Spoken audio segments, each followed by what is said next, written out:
If you've been following my Apocalypso series, you've seen me take 275.7 pounds out of my 1993 2.3-liter Mustang Autocross car. I still need to take a lot of weight out of this pony to reach my goal of shedding 500 pounds. A popular way to pull a few pounds out of your 79 to 04 Mustang is to replace the heavy OEM steel drive shaft with a lighter aluminum drive shaft. This video covers the benefits of installing an aluminum drive shaft, provides some install tips, and reveals how much weight the aluminum drive shaft took out of Apocalypso. An aluminum drive shaft reduces rotational mass. That means my 4-cylinder engine won't have to work as hard to turn the drive shaft. An aluminum drive shaft will give me improved acceleration and lessen driveline vibrations. All of those aspects of an aluminum drive shaft will benefit me as I attack an autocross course. I'm installing this Ford Performance aluminum drive shaft. It's 3.5 inches in diameter and 45.5 inches long, measured from the centers of the U-joints. It comes with a 28-spline yoke and heavy-duty 1330 U-joints. The Ford Performance M-4602-GA aluminum drive shaft fits a number of 1979 to 2004 Mustangs, but not all of them, so you should check to make sure it will work for your specific application. I used the previous version of this aluminum drive shaft on my 1992 GT and my 2004 V6. I use a 31-spline Ford Performance aluminum drive shaft, part number M-4602-J, on my 2000 GT. Combined, those cars have done about 200 autocross events. The Ford Performance aluminum drive shafts I've used have performed flawlessly under tough autocross conditions. When it came time to purchase an aluminum drive shaft for Apocalypso, the choice was clear.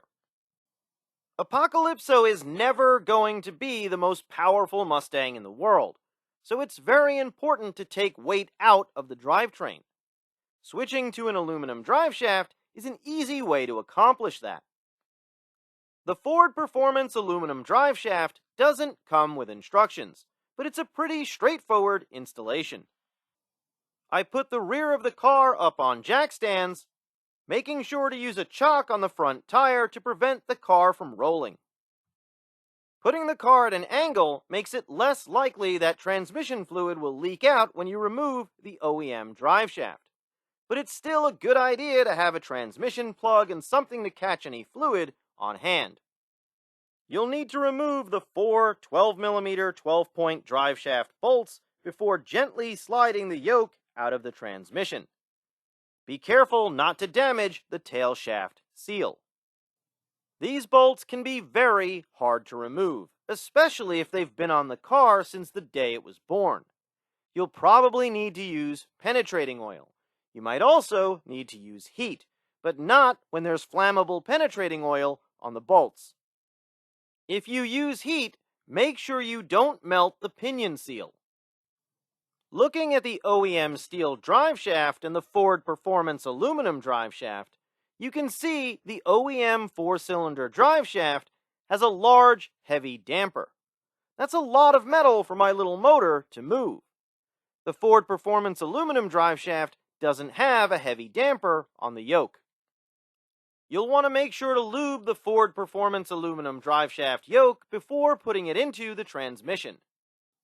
With the car at ride height, there should be about 1 inch of free play between the tail shaft seal and the base of the yoke to account for the drive shaft sliding into the transmission as the rear suspension travels. Depending on your exhaust system, the aluminum drive shaft can come into contact with the muffler or mufflers. You should also check to see if the aluminum drive shaft hits the e-brake cable bracket when the suspension compresses.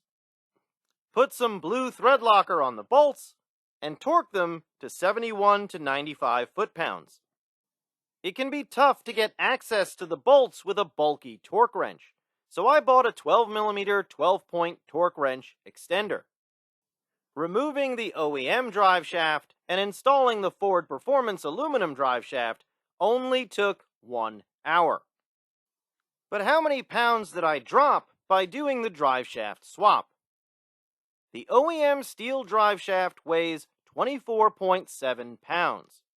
The Ford Performance aluminum drive shaft weighs 13.6 pounds. Installing the aluminum drive shaft removed 11.1 pounds from Zone 2. So far, I've taken 96.47 pounds out of Zone 1, 93.69 pounds out of Zone 2, and 96.66 pounds out of Zone 3. That adds up to a total of 286.8 pounds out of Apocalypso. While I was working under the car, I discovered a serious problem that needs to be addressed immediately. Fortunately, the solution will allow me to put more aluminum parts on Apocalypso and shed a few more pounds. I'll cover those mods in the next video in this series.